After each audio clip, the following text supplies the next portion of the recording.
Оқулықпен дәптер оқып жүрген сәттер, көңілімнің көркем көктемі.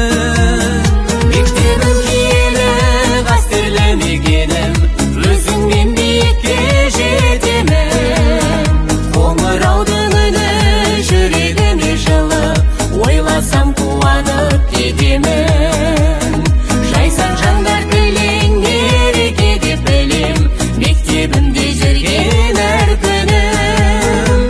Өлең жырды жаттап, балалықтан аттап, даналыққа қарай беттедім. Мектебімсіз кейде болам мұңды күйде, ұшырғандай көңіл кептері. Болып мықты тұлға шықсам дағы шыңға, сенен асып мүлде кетпедім.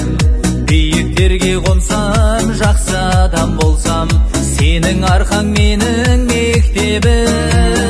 Мектебім киелі, қастерлі мекенім, өзіңмен биікке жетемін. Қоңыраудың үні жүрегіме жылы, ойласам қуанып кетемін. 1 қыркүйек білім күнімен ұстаздарды, ата-аналарды, оқушыларды құттықтаймын. Бүгінгі балапанымыз Әлішеріміздің алғашқы мектеп табалдырығын аттаған қадамы құтты болсын.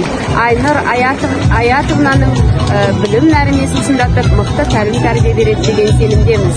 Рахмет.